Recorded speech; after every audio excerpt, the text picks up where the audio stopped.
नमस्कार विद्यार्थी मित्रांनो, तुमचं आपलं उमा कोचिंग क्लासेस या यूट्यूब चॅनलमध्ये खूप खूप स्वागत आहे. आज आपण शिकणार आहोत इयत्ता 7वी गणित आणि 9वं प्रकरण आहे समप्रमाण आणि व्यस्त प्रमाण.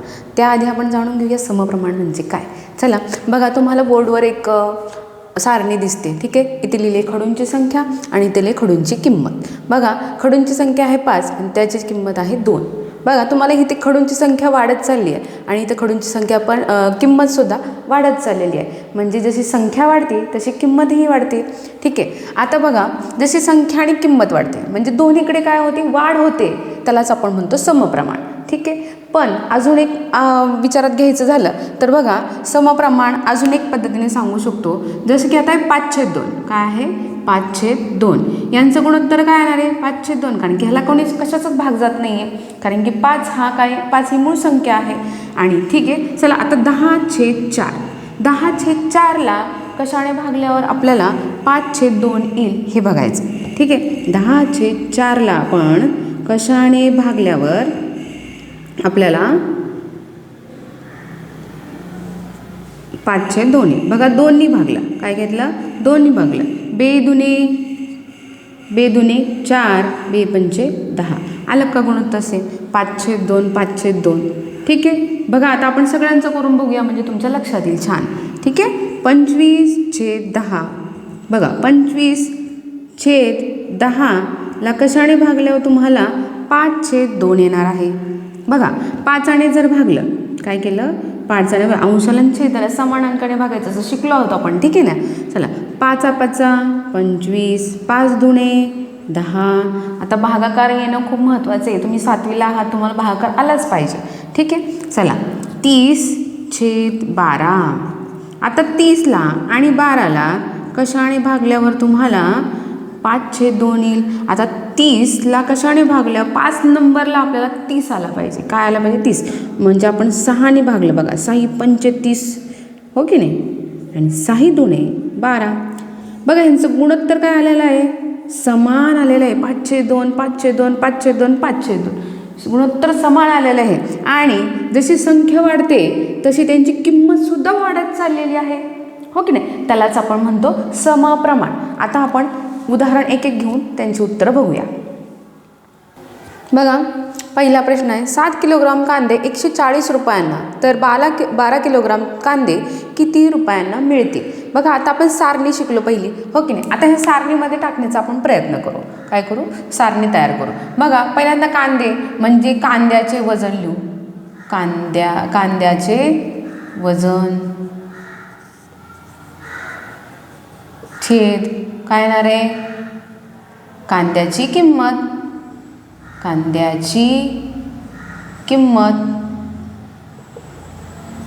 ठीक आहे, बरोबर. आता कांद्याचे वजन किती आहे, बघा, 7 किलोग्राम कांद्याचं वजन आहे.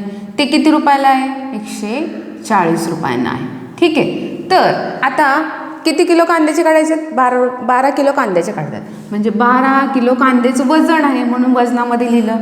तर किती रुपयांना बसेल, किती रुपये, आता रुपये माहिती आहेत तेच काढायला लावलेत ना, ठीक आहे. त्यासाठी आपण त्याला काय म्हणू, एक्स मानू, ठीक आहे. आता बघा, तुमची ही सारणी तयार झाली. काय झाली, ही सारणी तयार झाली. आता ह्या सारणीचं काय करायचं, आपल्याला खाली लिहून घेऊया. 7/140 बरोबर 12/x. आता ह्या सारणीचं काय करायचं, आपल्याला तिरकस गुणाकार करायचं. काय करायचं आहे, तिरकस गुणाकार. म्हणजे जो हा 7 आहे त्याला एक्सने गुणायचं आहे आणि हा जो 12 आहे त्याला 140ने गुणायचं आहे. चला, आता गुणूया आपण. बघा, 7x बघा, 7x बरोबर. आता गुणाकार तुम्हाला स्पष्ट एक हे करून दाखवते तुम्हाला स्टेप बाय स्टेप, ठीक आहे. बघा, ह्या 7ने काय करायचं, एक्सला गुणायचं, 7x बरोबर. ह्या 12ने काय करायचं, 140ला गुणायचं, 140ला गुणणे, ठीक आहे. बघा, ह्या दोघांचा गुणाकार आला 7x बरोबर. हा काय, 12×140 आहे, तो तसाच ठेवला. हा 7 काय आहे, गुणिले होता की नाही, तो दुसऱ्या बाजूला जाताना भागिले होतो. तुम्हाला माहिती आहे, बघा, गुणिले असेल तर दुसऱ्या बरोबर चिन्हाच्या दुसरीकडे जाताना तो भागिले होतो आणि इकडे भागिले असेल तर बरोबर चिन्हाच्या दुसरीकडे जाताना तो गुणिले होतो. जर अधिक असेल तर तो काय होतो, दुसऱ्या बाजूला जाताना वजा होतो आणि जर वजा असेल तर दुसऱ्या बाजूला जाताना अधिक होतो. हे लक्षात ठेवा. विरुद्ध संख्या आहेत, अधिकचं वजा, वजाचा अधिक, गुणिलेचं भागिले, भागिलेचं अधिक, भागिलेचं गुणिले. ठीक आहे. बघा आता 12 गुणिले 140 छेद हा x आहे, आपण तर तसाच ठेवला. बरोबर. 7 काय घेतला, खाली घेतला. ठीक आहे. आता बघा तुम्ही इकडे गुणाकार लगेच करू नका, कारण गुणाकार खूप मोठा येईल. त्याच्यापेक्षा तुम्ही काय करा, बघा इथे तुम्हाला 14 दिसतात की नाही, म्हणजे 7च्या पाड्यात 14 आहेत की नाही, आहेत ना. बघा ह्या 7ने काय करा, तुम्ही 140ला भाग द्या. बरं, भाग का द्यायचा आहे, कारण की तो भागिले म्हणून भाग द्यायचा आपल्याला. ठीक आहे. बघा आता ह्या 7ने आपण 140ला भाग दिला. बघा 7 दुने 14, 0 0 हा 0 आला, 7 0 0, म्हणजेच आपला भागाकाराला 20, म्हणजे 7 1 7 आणि इथे 7 दुने 14 आणि 0 0, म्हणजे x बरोबर 12 गुणिले 20 आलं. ठीक आहे. 12 गुणिले 20 आलं. आता जर आपण ह्यांचा गुणाकार केला, काय केला, गुणाकार केला. बघा आता आपण गुणाकार करून घेऊ. बघा त्यासाठी मी स्क्रीन खाली घेतली थोडी, गुणाकार करून घेऊया आपण ह्याचा पहिल्यांदा. बघा 20 गुणिले 12, बघा 12 0 0, 12 दुने 24, म्हणजेच x बरोबर आपल्याला किंमत काय भेटली, 240. म्हणजेच आपण म्हणू शकतो 12 किलोग्राम कांद्याची किंमत 240 रुपये आहे. म्हणून लिहिते 12 किलोग्राम कांद्याची किंमत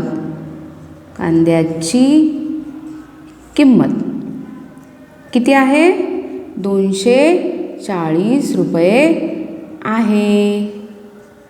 ठीक आहे.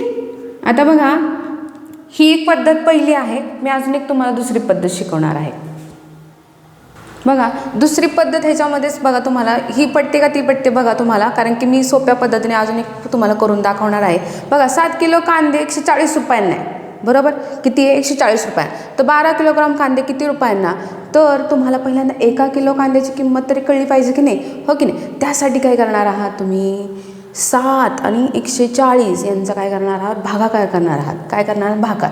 बघा जेव्हा वस्तू जास्त असतात आणि एका वस्तूची किंमत काढायची असेल तेव्हा आपण भागाकार करतो, आणि जेव्हा एक वस्तू असेल आणि खूप साऱ्या वस्तूंची किंमत काढायची असेल तर आपण गुणाकार करतो. पण आता आपल्याला काय करायचे, भागाकार करायचे, कारण की एका वस्तूची किंमत काढायची. आपली काय करायची, एका वस्तूची किंमत काढायची. बघा आता इथे लिहून घेऊया 1 किलो कांद्याची किंमत, 1 किलो कांद्याची किंमत बरोबर. आता 1 किलो कांद्याची किंमत काय, 140 भागिले 7 करा, भागाकार करू आपण. ठीक आहे. आता इथे करते मी भागाकार. ठीक आहे, म्हणजे तुम्हाला दिसेल व्यवस्थित. ठीक आहे. 7 दुने 14 बरोबर, आणि हा 0 मग अशी केलं होतं की नाही आपण, 0 0, म्हणजेच तुम्हाला भेटती 1 किलो कांद्याची किंमत किती भेटती, तर 20 रुपये, हो की नाही. किती, 20 रुपये. मग 12 किलो कांद्याची किंमत किती, आत्ताच सांगितलं मी. बघा जास्त संख्येपासून काय करायचं, एकाची किंमत काढायची असेल तेव्हा भागाकार करतो, आणि एकामधनं जास्त वस्तूंची किंमत काढायची असेल तर आपण गुणाकार करतो. ठीक आहे. चला, म्हणून बघा 12 किलोग्राम कांद्याची किंमत, 12 किलोग्राम कांद्याची किंमत किती सांगा बरं आता, म्हणजेच 12 लिहायचं इथं, बरोबर की नाही, आणि गुणिले एका कांद्याची किंमत, हो की नाही. सोप्पं आहे की नाही. म्हणून 12 आणि 20 आत्ताच आपण गुणाकार केला होता, इथे किती आला, 240. समजलं की नाही. सोपं वाटतंय, जे सोपं वाटतंय ते तुम्ही करण्याचा प्रयत्न करा. ठीक आहे. चला आपण आता दुसऱ्या प्रश्नाकडे जाऊया. बघा दुसरा प्रश्न बघा, 600 रुपयांमध्ये 15 पेंढ्या कडबा मिळतो, तर 1280 रुपयांना किती पेंढ्या कडबा मिळेल. तर आता आपण काय करू, ह्याचं सारणी तयार करून घेऊ पहिल्यांदा. ठीक आहे. आता बघा पेंढ्यांची किंमत काय दिली आहे, पेंढ्यांची किंमत आणि पेंढ्या काय दिलेलं आहे, पेंढ्यांची संख्या काय दिलेली आहे, पेंढ्यांची संख्या ठीक आहे. चला आता आपण काय करू, याच्यामध्ये भरू.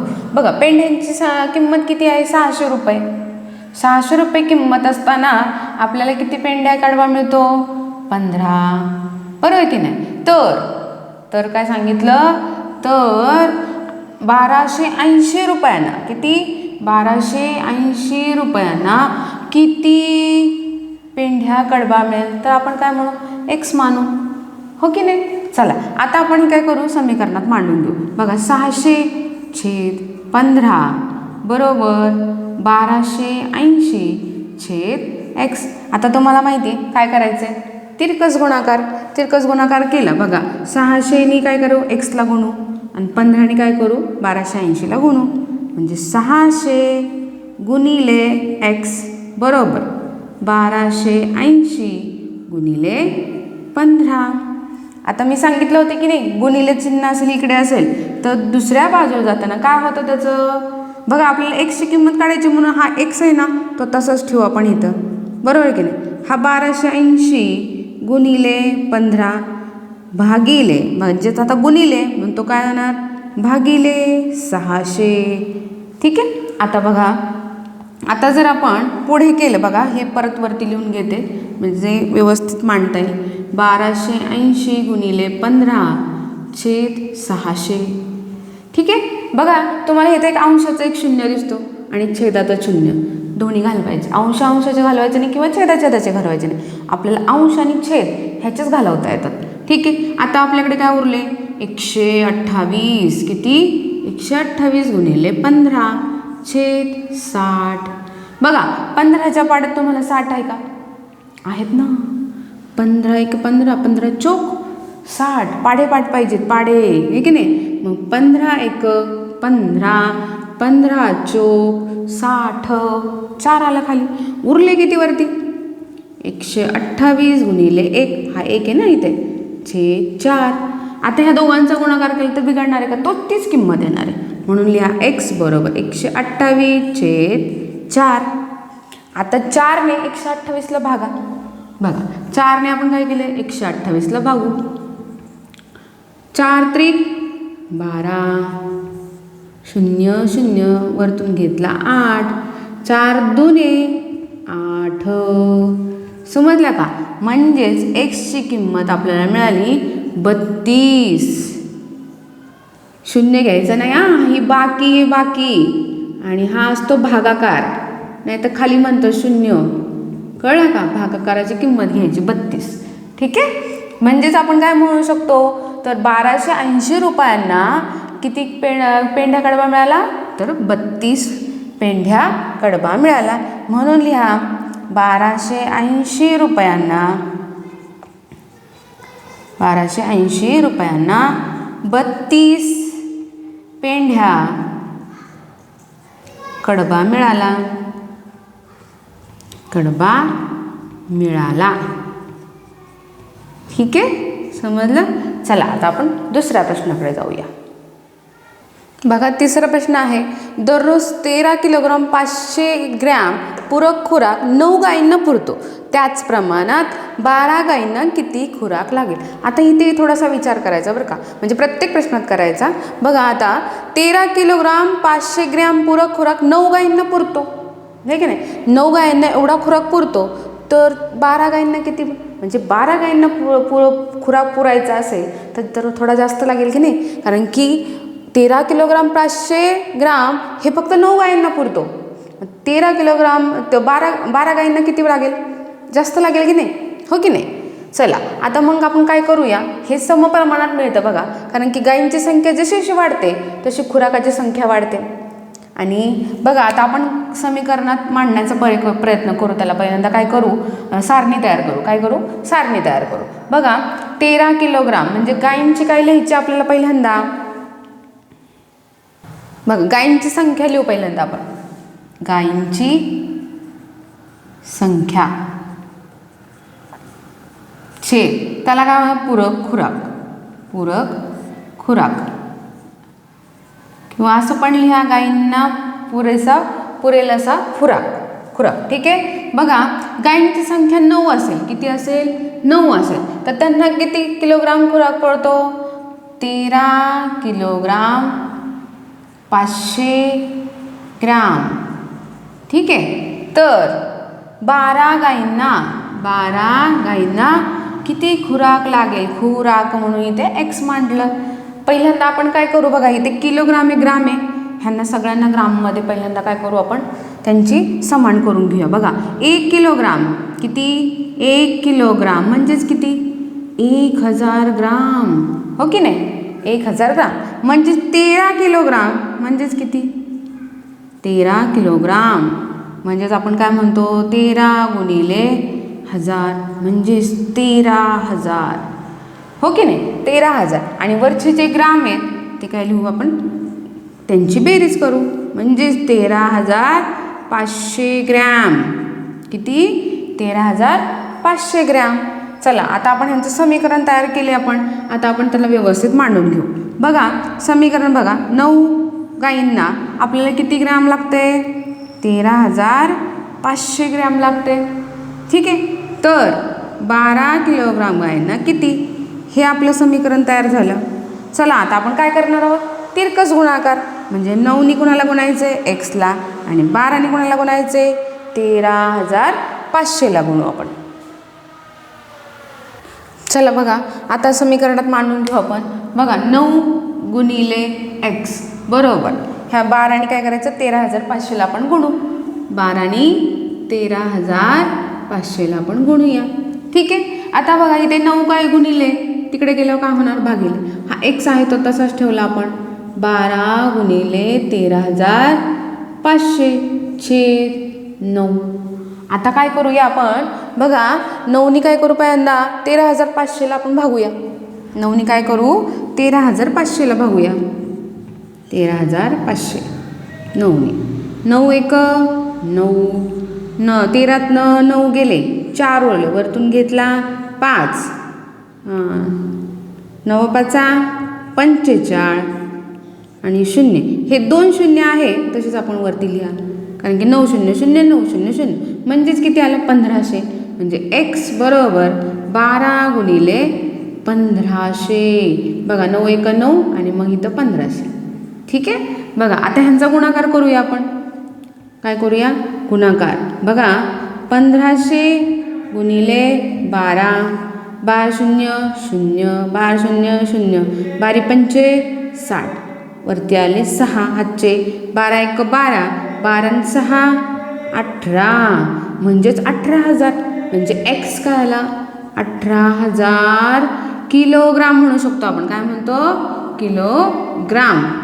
म्हणजेच आपण लिहू शकतो असं, आपण डायरेक्ट लिहू शकतो 18 किलोग्राम. किती? एक्स बरोबर 18 किलोग्राम असं लिहिलं तरी चालतं. म्हणजेच आपल्याला सांगू शकतो आपण, तर 12 गायींची संख्या असेल तर त्यांना किती ग्राम खुराक भेटेल, तर 18 किलोग्राम खुराक भेटेल. ठीक आहे. समजलं? ज्यांना समजलं त्यांनी काय करा, मागे व्हिडिओ घ्या आणि परत एकदा बघण्याचा प्रयत्न करा. ठीक आहे. आता प्रश्न 4थ्याकडे जाऊया आपण. बघा 4था प्रश्न आहे, 12 क्विंटल सोयाबीनला 36,000 रुपये पडतात, तर 8 क्विंटल सोयाबीनची किंमत किती? तर बघा आता पहिल्यांदा दिले आपल्याला 12 क्विंटलची किंमत दिली. किती दिली? 12 क्विंटल. चला तर आपण काय करू, सारणीत टाकण्याचा प्रयत्न करू त्याला. बघा क्विंटल सोयाबीनचे वजन लिहू पहिल्यांदा. काय लिहू, सोयाबीनचे वजन आणि सोयाबीनची किंमत. सोयाबीनचे वजन, सोयाबीनची किंमत. ठीक आहे. बघा सोयाबीनचे वजन किती, 12 क्विंटल. किती? 12 क्विंटल. तेव्हा सोयाबीन किती रुपयाला पडतं, मग 36,000 रुपयाला पडतं. किती? 36,000 रुपये. तर 8 क्विंटल म्हणजेच 8 क्विंटल सोयाबीनची किंमत किती, म्हणजे 8 किलो वजन असताना सोयाबीन किती रुपयांना पडेल, तर आपण काय म्हणू, त्याला एक्स म्हणू. हो की नाही? ही सारणी तयार झाली की नाही आपली, व्यवस्थित करून घ्या म्हणजे तुमच्या लक्षात येईल. ठीक आहे. बघा आता आपण काय करूया, ह्या सारणीला आपण काय करूया, 12 छेद खाली लिहून घेऊया, 36,000 बरोबर 8 छेद एक्स. आता आपण काय करणार आहोत, तिरकस गुणाकार आपल्याला माहिती आहे, ठीक आहे ना. 12 आणि एक्सला गुणू आणि 8नी 36,000ला गुणू, म्हणून लिहा 12 गुणिले एक्स बरोबर 8 गुणिले 36,000. किती? 36,000. बघा हा 12 के गुणिले तिकडे गेलं काय होणार, भागिले हा जो एक्स आहे तो तसाच लिहा, म्हणजे 8 गुणिले 36,000 छेद 12. आता बघा 12 आणि 36, बघा तुम्हाला ह्यांचं काय करायचं, पहिल्यांदा भागाकार करून घेऊ, संख्या लहान करून घेऊ, म्हणजे आपल्याला काय करता येईल, गुणाकार व्यवस्थित करता येईल. ठीक आहे. बघा मी इथे परत लिहिते, 8 गुणिले 36,000 छेद 12. आता आपण काय करूया, ह्या 36,000ला 12ने काय करूया, भागूया, कारण की भागाकारामध्ये आहे ना तो. ठीक आहे. बघा 36,000 भागिले 12. आता 12च्या पाड्यात 36 आहे का, आहे. 12 त्रिक 36, 0 0. हे जे 3 शून्य आहेत ना ते तसेच वर लिहा. ठीक आहे. झाला आपला भागाकार. किती आला, 3,000. किती? 3,000. म्हणजे 12 एक 12 आणि 12 त्रिक 36, 0 0 0. वरचे 3 शून्य दिले, म्हणजेच आपल्याला काय भेटतं बघा, 8 काय राहिले, 8 गुणिले 3,000 राहिले. आता ह्यांचा गुणाकार करून घेऊया आपण. बघा 3,000 गुणिले 8, चला आपण करू. 3,000 गुणिले 8, 8 0 0, 8 0 0, 8 0 0, 8 त्रिक 24. म्हणजेच ह्यांचा गुणाकार आला 24,000. म्हणजेच बहुल्या एक्स बरोबर 24,000. म्हणून आपण लिहू शकतो बघा की 8 क्विंटल सोयाबीनची किंमत 24,000 रुपये. किती? म्हणून लिहा 8 क्विंटल सोयाबीनची किंमत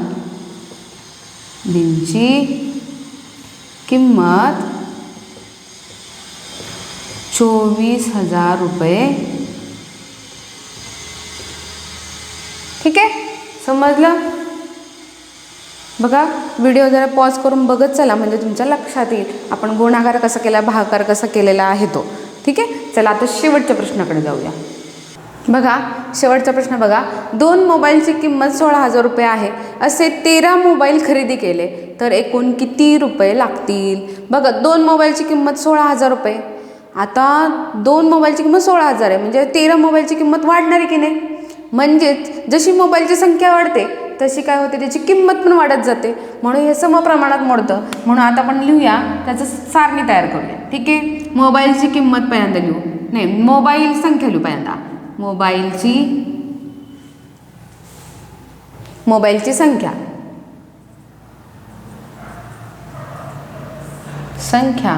आणि त्याच्या खाली लिहूया मोबाईलची किंमत.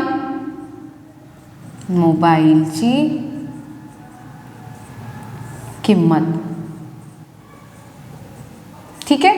बघा आता मोबाईलची संख्या किती आहे, पहिल्यांदा 2 होती, 2ची किंमत किती झाली, 16,000 रुपये. बरोबर की नाही. तर 13 मोबाईल घेतले तर त्याची किंमत किती, म्हणून त्याला एक्स मांडलं. सारणी तयार केली आपण पहिल्यांदा. ठीक आहे. चला आता आपण हे समीकरणात मांडून घेऊ. तुम्हाला माहिती कसं लिहायचं, 2/16,000 बरोबर 13/x. आता काय करणार आहोत आपण, तिरकस गुणाकार. ह्या 2नी एक्सला गुणा आणि ह्या 13नी 16,000ला गुणा. बघा 2 गुणिले एक्स बरोबर 13 गुणिले 16,000. ठीक आहे. आता हा 2 इकडे काय गुणिले, तिकडे गेल्यावर काय होणार, भागिले. हा एक्स आहे तो काय होणार, तसाच घेतला आपण. 13 गुणिले 16,000 छेद 2. छेद म्हणजेच भागिले बरं का, लक्षात ठेवा. चला आता आपण वरती इकडे लिहून घेऊया, जागा पुरत नाही आपल्याला, आपण इथे लिहून घेऊया पूर्ण. 13 गुणिले 16,000 छेद 2. आता काय करणार आहोत आपण, ही मोठी संख्या आहे की नाही, आणि आता छेदस्थानी जी संख्या आहे त्याने आपण भागूया. ठीक आहे. बघा आता आता 16,000ला जर आपण 2ने भागलं, किती? 16,000ला कितीने भागायचं आहे? 2ने. 2 14, 2 16 शून्य. आणि मी काय सांगितले? पुढचे शून्य देत बसायचं का आपण? नाही, डायरेक्ट वरती लिहून घ्या. 0 0 0. किती शून्य होते? 3 शून्य. म्हणजे किती राहिले? 8,000. म्हणजे 2 1 2, 2 8 16, 0 0 0. म्हणजेच आपले बघा राहतात, काय राहतात बघा, x बरोबर 13 गुणिले 8,000. आता ह्यांचं काय करूया आपण? गुणाकार करून घेऊया आपण, हो की नाही? चला गुणाकार करा. किती? 8,000 गुणिले 13, 13 0 0, 13 0 0, 13 0 0, 13 8, 13चं पाडा आलंच पाहिजे. 13 8 104. किती? 13 8 104. लिहून घ्या इथे 104. म्हणजे किती किंमत आली बघा? एकक, दशक, शतक, हजार, दशहजार, लक्ष. 1,04,000 रुपये 13 मोबाईलची किंमत येते. म्हणून लिहा x बरोबर 1,04,000 रुपये. ही किंमत आपल्याला x ची आली. म्हणजेच किती आली? कशाची आली? मोबाईलची किंमत आली आपल्याला. ठीक आहे. म्हणून आपण लिहू शकतो बघा, 13 मोबाईलची खरेदी केली तर एकूण 1,04,000 रुपये लागतील. म्हणून लिहा 13 मोबाईलची खरेदी केली तर 13 मोबाईलची खरेदी केली तर एकूण 1,04,000 रुपये लागतील. समजलं का? चला लिहून घ्या, स्क्रीनशॉट काढा, म्हणजे तुम्हाला नक्की समजेल. ठीक आहे. चला आता आपण काय करूया, जो पुढचा सराव संच आहे तो आपण पुढच्या व्हिडिओमध्ये बघूया. तोपर्यंत बाय.